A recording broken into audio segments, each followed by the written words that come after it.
Hey everyone, and welcome to the Hemp Horticulture series. Today, we'll be talking about the different soil types available, as well as how to transplant your hemp seedling into soil.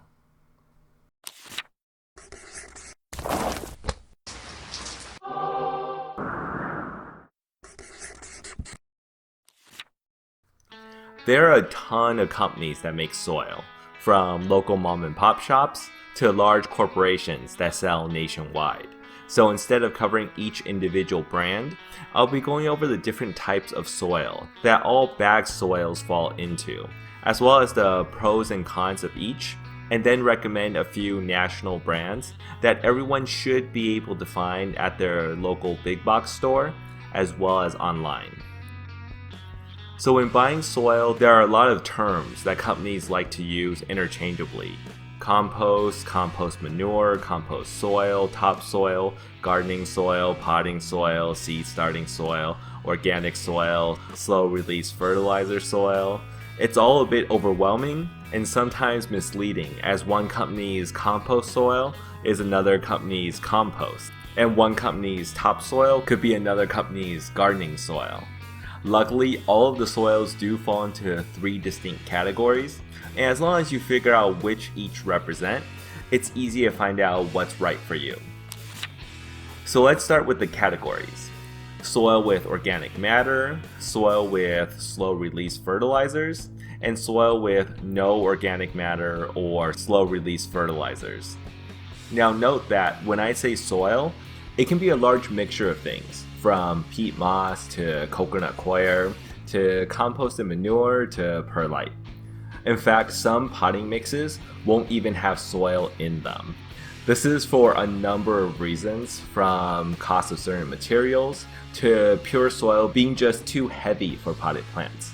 But basically all potting mixes and gardening soils available off the shelf should have the correct mixture of stuff that makes it a viable option for growing hemp, with some being better than others. And to keep it simple, I'll be referring to all of them as soil.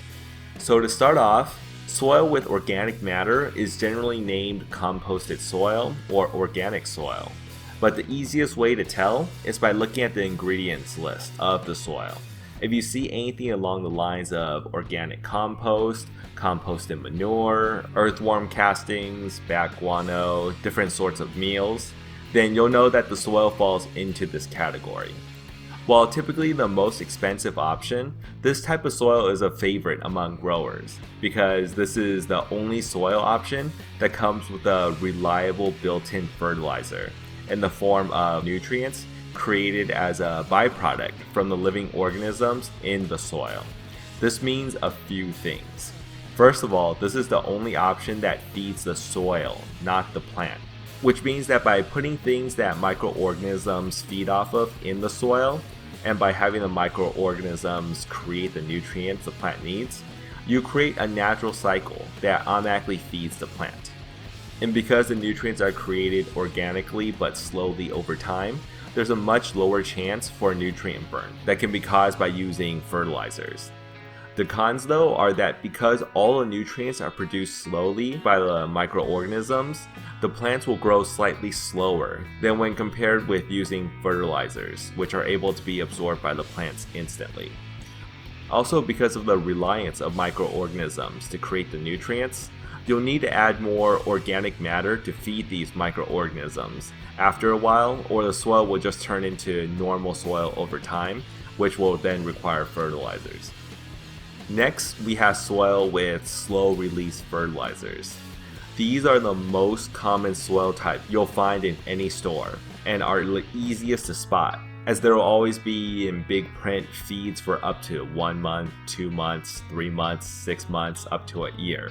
And these soils are also the ones you want to avoid for a couple of reasons. The slow release fertilizers generally come in form of small pellets, such as this, although they can also vary in size and shape. These usually create a couple issues for hemp growers. One is that since the pellets secrete fertilizer over time, there's no way to really increase or lower the amount of nutrients being released. Also, because you don't know how long a bag of soil has been sitting out for, based on the type of fertilizer used, the pellets could have already dissolved into the soil, making it way too hot for a plant early on, and when washed out, leaves the soil with no more fertilizer for the rest of the grow. Finally, because fertilizers are nitrogen heavy to help with plant growth, if they're still in the soil when the hemp starts to flower, the excess nitrogen could lead to nitrogen toxicity in the plant, which will affect the bud growth. All of these factors lead into why people generally advise against buying this type of soil, although I know that for some people this type of soil is the only one available to them locally. And honestly, after trying it out, it's not all that bad as long as you know how to mitigate the risks involved.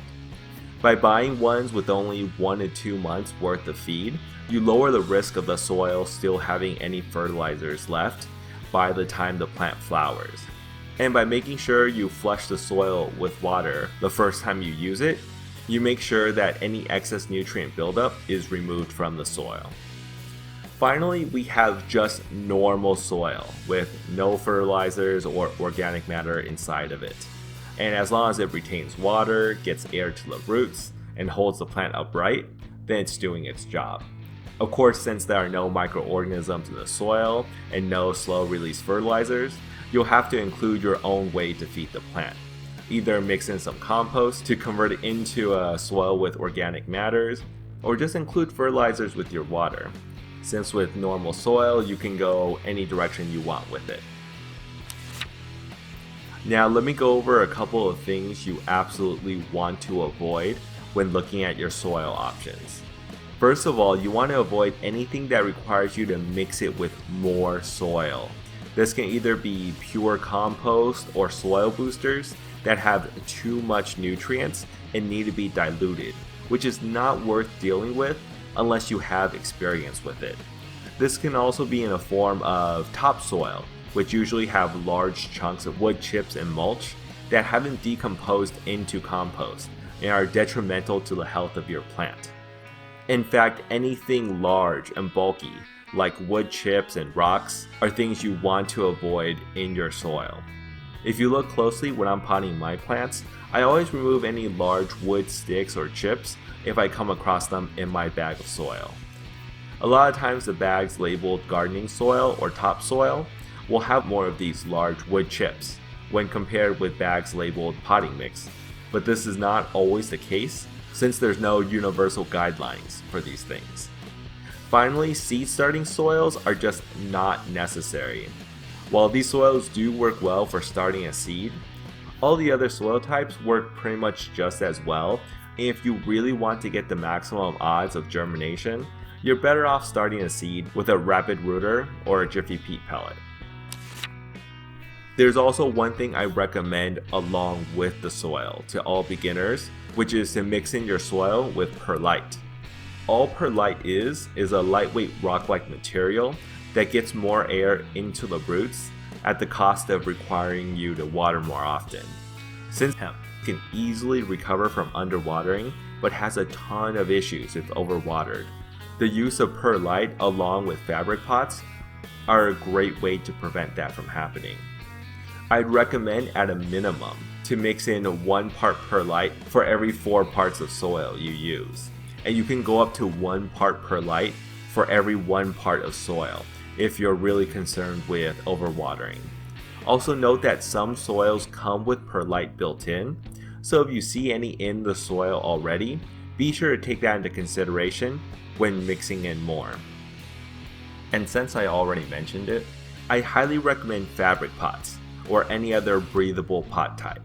They're just better overall to just about anything else other than thick pots such as clay if you're expecting very high or low spikes in the temperature, as the thick walls will help insulate the roots and soil. Now as for soil recommendations, I'm only going to be talking about national brands, since these are the most common at most nurseries and big box stores.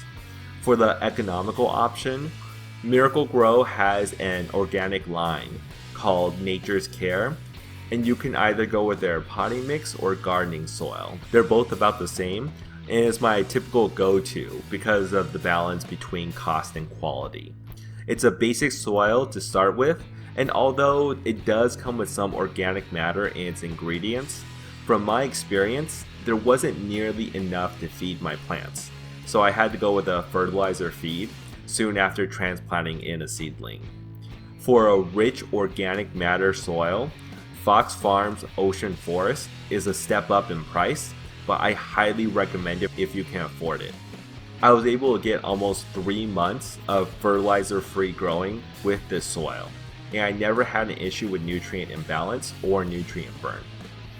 The final word of advice I can give about buying soil is to read the entire packaging and follow any recommendations they give. If a soil says outdoor use only, there's probably a reason for that. Maybe it contains composted manure and would stink up the house if it's used indoors. And now let's go over transplanting a seedling. When transplanting from soil to soil, if you're using a peat pot, just dig a hole and drop it in. If you're using a solo cup or a small pot, then wait until the soil is dry first so that it doesn't cling onto the walls of the cup or pot. Give it a good shake or squeeze to loosen it up. Turn it upside down while keeping the main stem between your thumb and index finger so that it doesn't fall to the ground, and then let it slip out of the cup or pot into your hands. From there, dig a hole into the soil of the new pot and put it in. For transplanting from rock wool, rabbit rooters, or Jiffy peat pot, just dig a hole, pop it in, and be sure that you put the seedling in deep enough so that soil completely covers the starter grow medium. Because these grow mediums are made from different materials, they'll absorb water and dry differently from soil, especially if exposed to air. So it's best to make sure that it's covered with soil. Finally, there's a few details I want to cover for first-time growers when it comes to using soil in a pot. You want to fill the pot all the way with soil because after transplanting the plant, when you first water the soil, it will compact slightly, leaving a good gap between the soil and the rim of the pot. And the more soil you have in the pot, the more space the roots have to grow, and the larger your plant will be. Also, you definitely want to wet the soil after transplanting and not before. Wet soil is just a lot harder to work with. And be sure to soak the pot with water after transplanting. This will help the transplanted seedling to bond with the new soil. Finally, something that I learned from experience is that if your plant as a seedling is long and stringy due to low lighting conditions causing it to stretch, then be sure to plant most of the long stem under the soil.